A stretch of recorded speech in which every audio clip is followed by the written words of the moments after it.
Good morning, good afternoon, and good evening, ladies and gentlemen. I have a very special episode and a very special guest that I hope that you are all going to enjoy. I was joking yesterday with my regular Canadian co-host as to how I'm going to introduce my guest, because it seems that every time I open or decide to run a little group chat with people I like to talk to on Telegram, I always have one spurgy German who is going to be in there no matter what. But I think I had said yesterday, or it'll be premiering later on today when I'm recording this for the Digital Archipelago. I said this is just a gentleman who brings me interesting information, shills Urbit, and goes by the letter B. So today I am joined by Mr. B. How are you? I'm fine, thank you. Thank you for having me on. Long-time listener, first-time caller. Well, you're on the air, so don't worry. That's amazing. I feel so light. I mean, you had a good episode with T.R. Hudson, so that was an enjoyable thing to listen to. And I'm never affected by voice changers or anything like that, so it was perfectly fine. But I have the pleasure of having just your voice, so suck it, Hudson. I'm with Tukey's Mac on this one. So no, the thing I wanted to infested with penguins. Sorry. Absolutely. So I guess one of the things that I wanted to have you on, because you seem to have your head on your shoulders, and I don't know what you do, and I'm not going to ask particularly what you do. I deal with all sorts of strangers online, but I was, between the Urbit stuff that you talk about, which is a whole other discussion that maybe we can get into. We've witnessed now, because we are recording this on March 7th, 2025. Trump has been president for a little over a month and some change. And, it raises a fun question about DOGE and everything else. There's a lot of people that are just assuming that they're just using Control F and looking for costs or temporary or programs or probationary and just cutting people. And plenty of people have been panicking over the use of artificial intelligence or LLMs in DOGE and in this White House.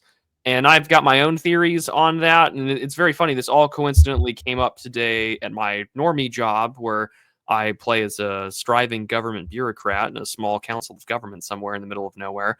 And one of our individuals on staff was complaining about DOGE on the federal level because they don't understand the process of how government works with probationary employees and what this all means for various programs, from aging to roads and transportation infrastructure. And so frustration on both sides of the sort of the DOGE cutting of the blade. But it raised an interesting point, because she had complained that they're probably just using some program to look things up and then say that, oh, that's what we'll cut. And I think to some extent that's probably true. On the other hand, I think that, as the title of this little episode will go, GovGPT, that AI is not going away anywhere anytime soon. I don't think Butlerian jihad is ever going to happen. And so it raises a fun question / thought experiment about how artificial intelligence and large language learning models are being used both in and outside of government to influence or create policy. And that's what we're going to talk about today. You say artificial intelligence isn't going anywhere. It's true. It hasn't even arrived yet. That is true. It hasn't. Or at least the whole AGI. Again, I'm coming at this from someone outside of this area. I'm using just broad general language. Yeah. So today, I've been steering a bit and thinking about how to approach this. And I might leave you with a whole new brand of black pills that you've never even tasted yet. Because, where to begin? Artificial intelligence. What mean? This is like the roughest characterization and estimation of what the entire field of AI has been, but around the 80s, the field of bespoke smart AIs sort of died, and it rebirthed itself around the 2000s when computers became strong enough to just throw more compute power at the problem. And what was the problem? Just estimating what's the most likely result given the inputs. So, it started with trivial, simple tasks like categorize numbers or letters from images, right? That's pretty simple. We've all been training Google's CAPTCHAs for years, categorizing objects out of images. But eventually they figured out you can just throw a lot of computers and estimate the most likely text that will come out given a certain input, which is your prompt, so that we've all been feeding into your favorite LLMs, which is an acronym for large language models. Now, there's a lot of theory behind them that isn't very relevant to how it works, but what's relevant is both how they're used, and what's important to remember about them is that they are average. So their output will never be excellent, it will never be inspired, it will never be exceptional. They will give you the average of all the texts, the most likely text that they have been fed. And if you think about that, the implication for that, given the data that they are trained on, everything we know about governance in the past 80 years is essentially libtard propaganda. So can you even expect those fancy knowledge retrieval systems and autocompletes to even be able to give you anything but that? Well, if that's what I'm trying to cut, I would hope that that's what it can produce. What kind of inspired this whole conversation, or why I wanted to talk to somebody about it, and I thought, why not talk to you, was there was an article, I want to say it was written a few weeks ago, and it was about executive orders specifically from this administration. And he was, where is it? I want to say, was it on this article? I'm trying to find it. Yes. It was about Trump and the Machine. It was by Oliver Bateman, of all people, who, regardless of what you think about that sort of side of the, I guess I like to call them the introspective left, where sometimes they're critical of themselves. But this was in Splice Today. He wrote this, I literally think, like just a few days ago, a few days after the Trump administration was inaugurated. And he was kind of making the claim about the executive orders being, AI generated, or at some very least probably written with the usage of ChatGPT or a large language learning model. And this of course brings in all the questions about Project Stargate and the rest of this, but he was pointing out things like the lawyer Rafi Melconian spotted language by the Gulf of Mexico / Gulf of America that read like a child's report card, all the facts sandwiched in neat rows without understanding why they matter. Another one was about the executive order purporting to abolish birthright citizenship. He's noticing that there were some things up in the text, random bold marks showing up in the weeds of a garden, grammar that wouldn't pass a high school English class, and whether or not he thinks that these might be backed by AI, or maybe they're just really poorly written. And I'm inclined to think maybe they're just poorly written. But this proposed to me a strange little game theory that, if I'm going to be Trump and I'm going to put out hundreds of executive orders and I'm going to try and do the shock and awe policy, the way I would go about it would be, put out all these executive orders that maybe my legal team's looked over, that maybe's used a LLM that's got connection to LexisNexis or something. And then from there, every time that I'm stopped in court, I just rescind the order, rewrite the order based upon the legal reasoning behind a temporary injunction or a temporary restraining order from a federal circuit judge, and then just go around based on a very hyper specific input of the judge's ruling. that would be an interesting way to look at it. I think that'd be a fun way to, play a game of Go, except I'm playing with a computer, and the computer is going to be better than me just because of how it can process information. That might change the way that Trump governs. I don't know how true that is or how likely that is now. There seems to be a little bit of slowdown in this administration at the time of this recording. But to me, that seems like a game theory that looks viable or possible, whether with executive orders or with DOGE.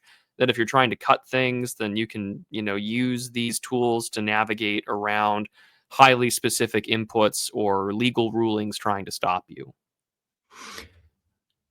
What you're describing is actually quite an ingenious strategy, and it reminds me of the Russian deep operations, I think it's called, where you engage the entire front to see which points display any weakness, and in those points you concentrate your actual capable forces.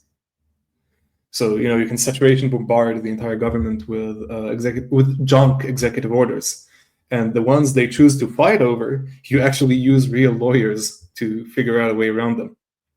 And that's actually an ingenious strategy, and I hope someone in government is taking notes, because I doubt this is what they're doing.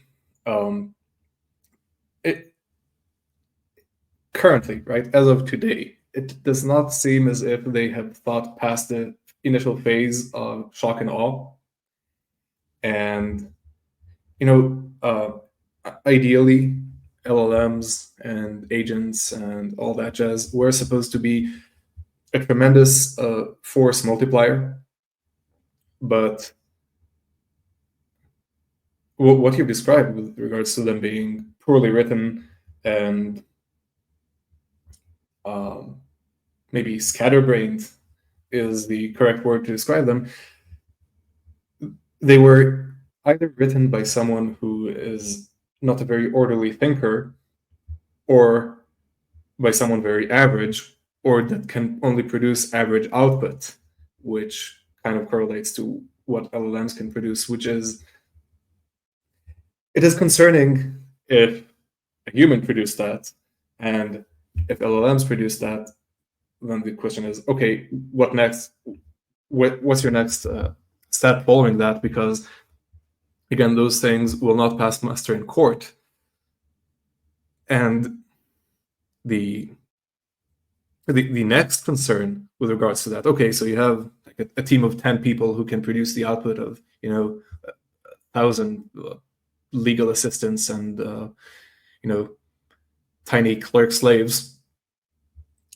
But it brings me back to the original prompt you gave me regarding governance, and this is something I see also with regards to using LLMs in tech, which it causes the other competencies that rely on it to atrophy. So if you're going to use LLMs to govern, besides the output being mediocre, besides it being scatterbrained and short attention span, you're not really learning the ins and outs of the laws you're writing, of the legal language of, and what your colleague mentioned that she was frustrated by. They do not know the process, and they do not learn how to govern. And since that muscle won't get trained, they will not know either.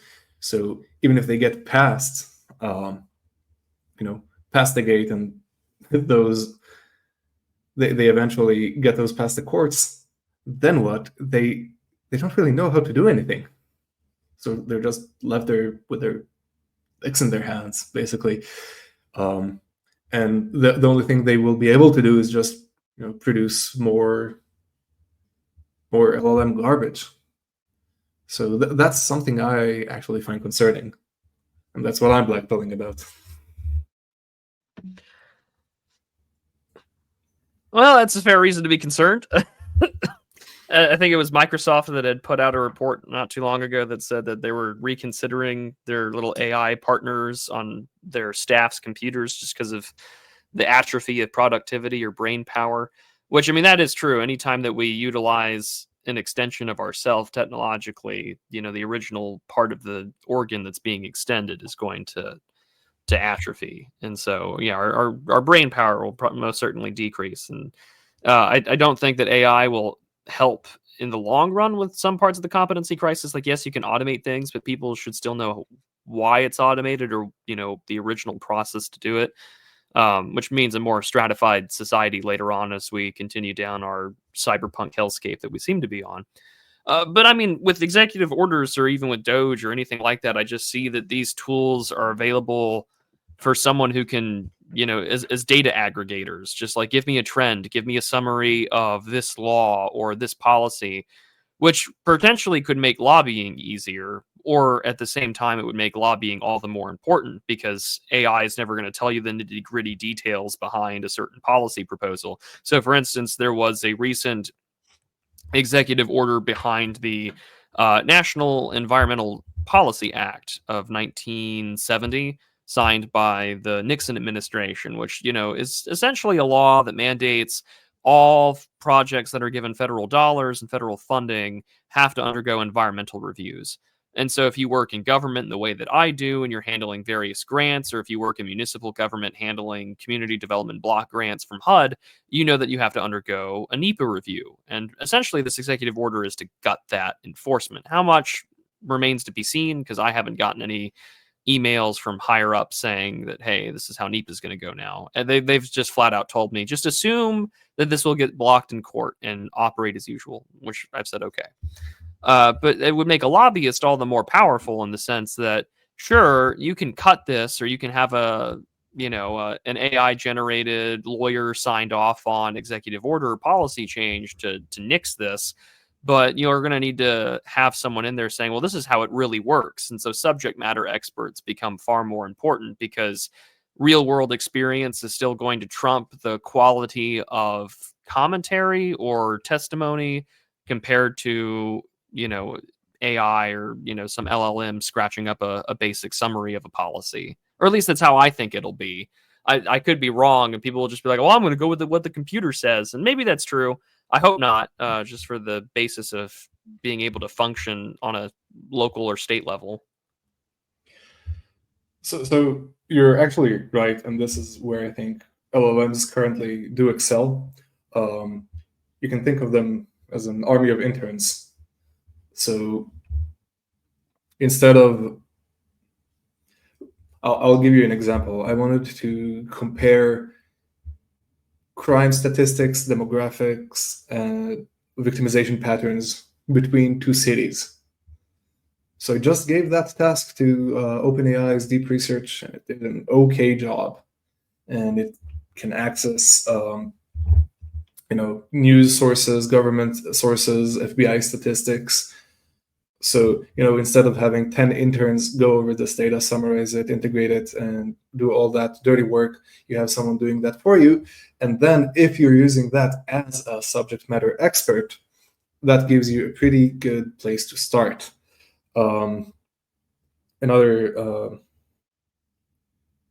had another example in mind for what you can use it for, but it's basically along those lines, right? You are the expert, and you're just giving it the drudgery. The thing I sent in your chat earlier today, with the Trump administration revoking visas for students in support of Hamas after October 7th.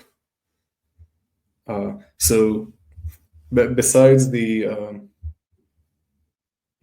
about 10 foreigners who might get deported because of this initiative, which is nice, you might not like the precedent that it represents, but this is another form of rote, repetitive job that you can give an intern. Go through, all of this guy's social media posts and let me know if anything stinky comes up, with stinky being A, B, or C. So instead of letting a human do that until they become cross-eyed, just give it to a computer, and the computer will not complain, and the computer will not sweat, and you will only make money for Sam Altman or Elon.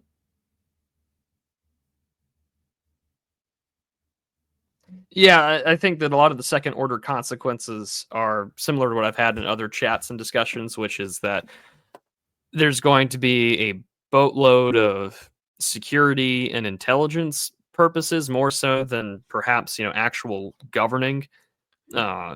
Because again, the precedent that this sets is just the domestic spying more than anything under the guise of national security or even immigration or deportation, or in this case, we're targeting foreign students that are pro-Hamas after October 7th for deportation or to not renew their visas. Which, okay, fine. I don't think foreign students should really be here anyways if they're going to be supporting any sort of group like that, whether it be Hamas or ISIS or any other sort of extreme group or whatever, then so be it, right? But at the same time, that means that what's going to get caught in this collective dragnet is going to be millions of people who are American citizens that now have a database somewhere that's been flagged saying, oh, so-and-so supported XYZ issue or whatever. Which on one hand, if you wanted to use, just Hamas support as a litmus test for, basic bitch left-wing opinion on a college campus, cool, you now have like a huge database of libtards. But I also know that like Trump and this administration won't be in office forever. So now all of a sudden those tools will be in the hands of my enemies, unless my enemies get totally destroyed and crushed, which right now I don't see happening anytime soon. So it's a dangerous proposition. In the same way Exactly. that Elon Musk and Starlink and everything else, like really Musk is just a giant defense contractor before he's really anything else, and that has its own concerns for how you might feel about, say, like the military industrial complex or anything else like that. So for me, I look at all this, I'm like, these are some really cool tools and these are some neat toys I can use against my enemies.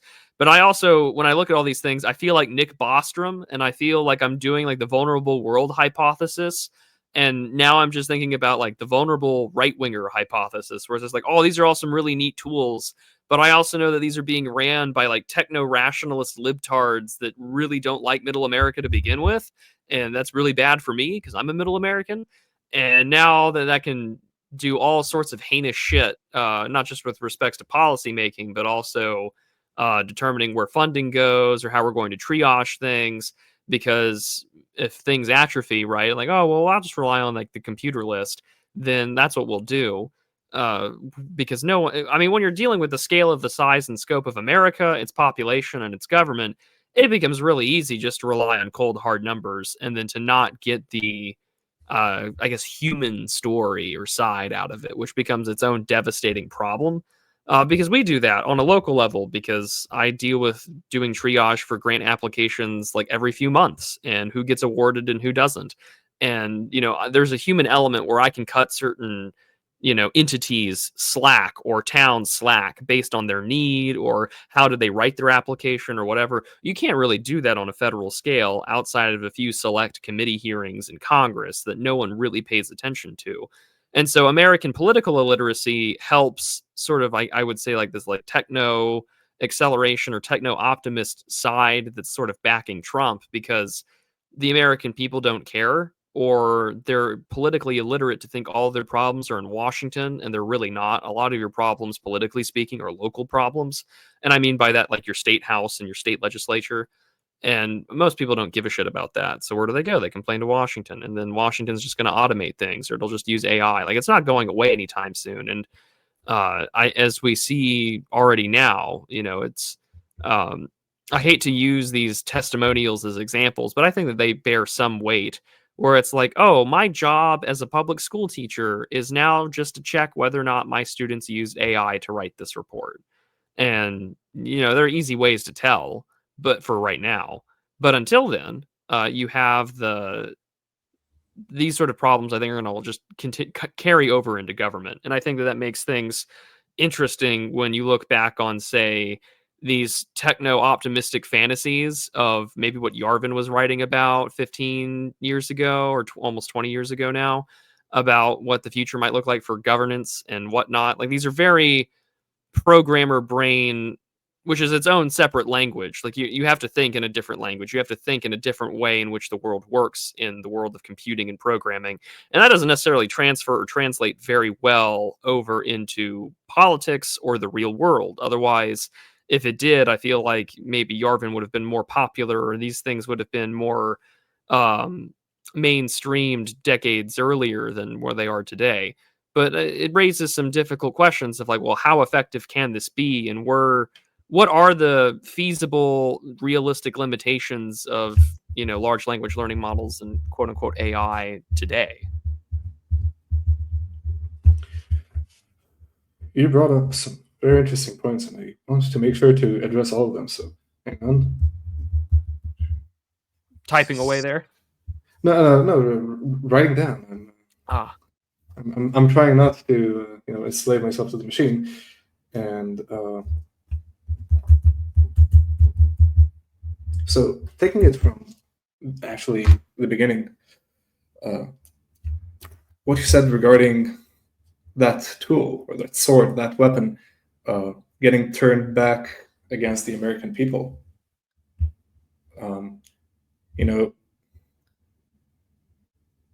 We can know for certain that it will happen because it has happened before and it is happening now. You have the Patriot Act. You have the way banks are deputized by the Patriot Act. You have the PRISM program. In terms of data collection, I will remind you that back in, I think it was 2012, the FBI, was building huge data centers, the largest data centers in the world in the Nevada desert, to store all the data that was probably collected by the PRISM program, where you had some intelligence agency engineers walking into the offices of internet and telecom companies and installing devices that basically siphoned all internet traffic to be captured, cataloged, and inspected by the feds. All of this data has already been trained on and inferred and analyzed, and it is kept being done to so with higher degrees of analysis and more compute, basically, right? To borrow the computing term, more compute is getting thrown at the problem all the time, and there's more data being collected all the time from more and more sources. And they have been throwing AI, under the huge umbrella of AI at that problem for years, right? LLMs are just the recent way to address this, right? You had machine learning to find optimal parameters. You had machine learning to predict the most likely next signal, for example, in stock trading. You had machine learning to catalog and identify images, and now you have machine learning to infer the most likely string of text, so that will be the output of anything, which rely also on something called embedding space, where you can find closeness between concepts. And what do concepts even mean when you encode them mathematically is a different matter, but those things have probably been happening inside the intelligence community 5 years before they hit the civilian market. So you should not just be concerned, you should be very concerned. And you can pray that DOGE accidentally cancels the leaks on some warehouse that stores all those delicious terabytes of data, and they just get lost somewhere in the Nevada desert, because that's the best outcome for you currently. And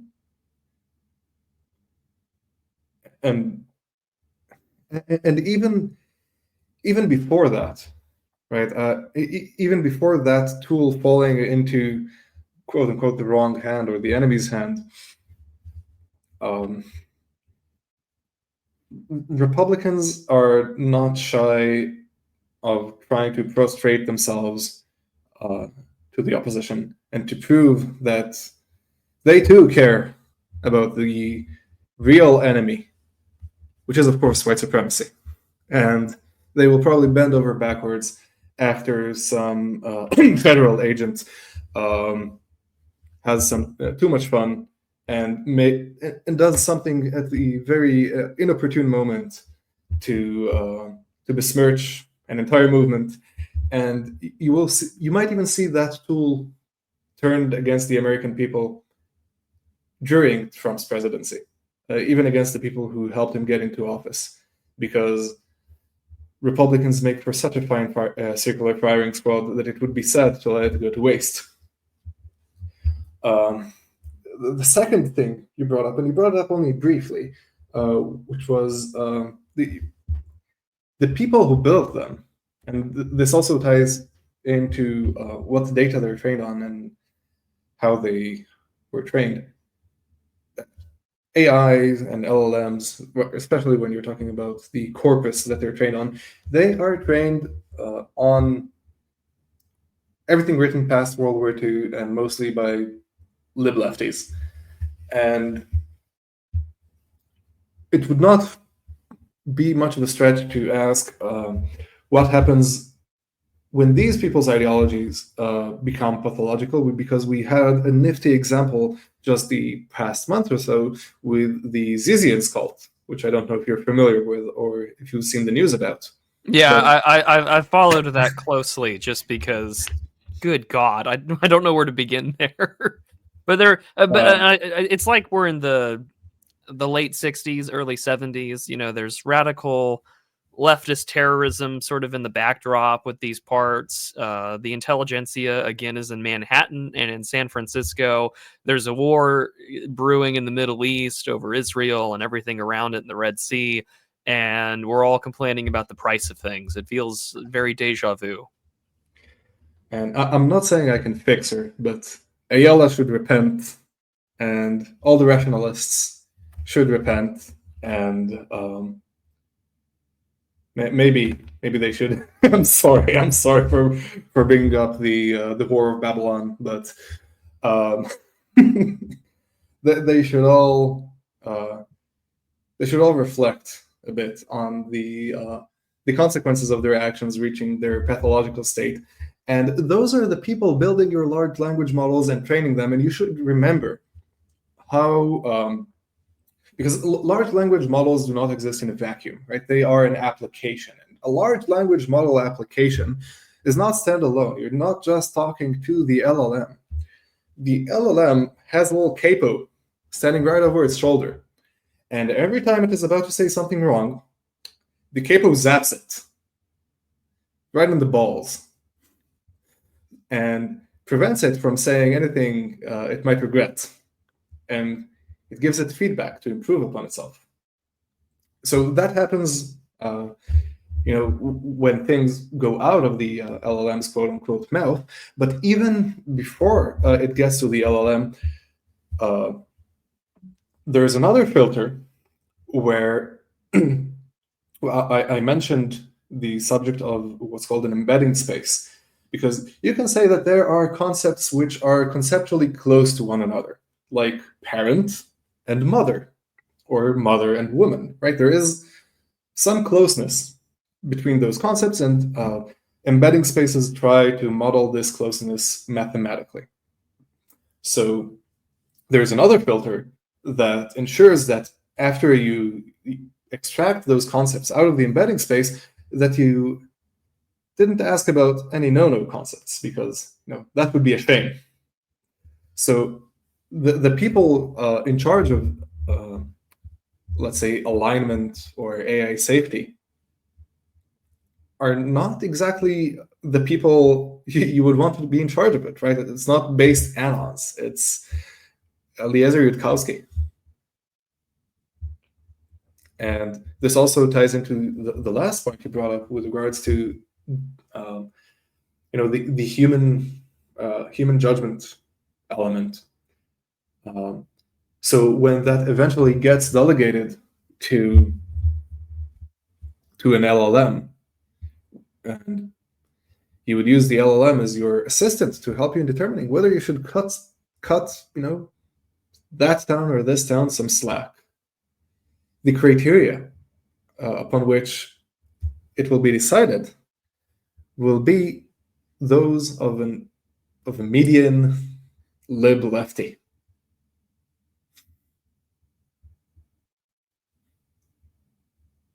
Delightful. But don't look at me. I came in the fluffer. He came, he went. And he didn't know if he was coming or going. My life as a techno-rationalist. I don't know. I know it'd be fun to write as a shitty short story or something like that. Although you never write. I've been told never write a character smarter than you, and always write about what you know. So I would be writing bullshit in the same way that I am also partially talking out of my ass, because this is a sector of the world I don't know much about. Although I do find Eliezer Yudikowsky is a very entertaining character. The first time I ever listened to him, outside of his like panicky tweets and his little manifesto to bomb like GPU clusters, was that he was talking to Ross Scott, of all people, known for Freeman's Mind and trying to save video games and to doing his little game dungeon review stuff. And they were talking about artificial intelligence and everything like that. And Eliezer is trying really hard to make his sort of panic sound rational. Nevertheless, I guess on all those things, it is true that they're being trained on 20th century, very liberal understandings of how the world works or how their industry works. And that's going to be sort of this presumptive superstructure for the data sets that they're going to be working off of. Because, I mean, all of this is new, really 20th century stuff. And it's not like they're going to go back to, it's not like I'm going to envision any sort of like, let's say, Gov GPT that's going to like run this department is going to be like, well, let me cite Plato's The Republic first before I go anywhere near the 20th century. I mean, that would be cool. It would be really neat to see maybe something that's tuned locally, or someone, putting this together where its political philosophy models or parameters are trained on everything written before the 1700s. That would be interesting. Nevertheless, I don't think that's ever. Maybe it will happen. Maybe I've just spoken it into being. We can hyperstition this out. But in the meantime, I just think that for right now, where we're at is that these tools are going to be used as data aggregators. And I mean, even on Twitter, Grok is not that great. Like, it chokes on PDFs really easily, whereas OpenAI's ChatGPT doesn't.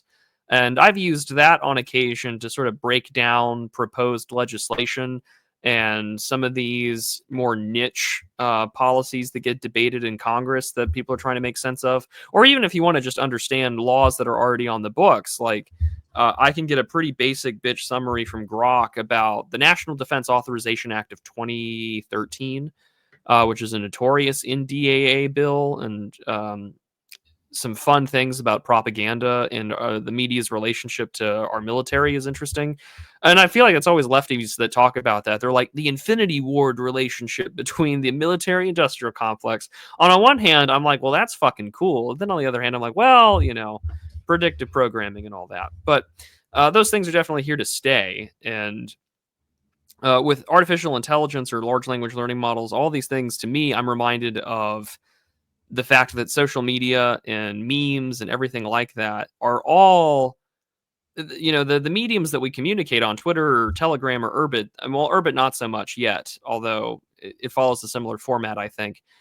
These are all imperial forms of communication. They're not they're not these sort of tribal forms of communication where there's an oral history. We're using texts. We're often talking repeatedly. We're putting out new pieces of information and data that are kind of like edicts. And so we have a form of communication, let's say memes, for example. Like, my Twitter timeline has been filled with these JD Vance edits and Photoshops and things like that, which was funny for 5 seconds. And now I'm really tired of them. And I know that that's countercyclical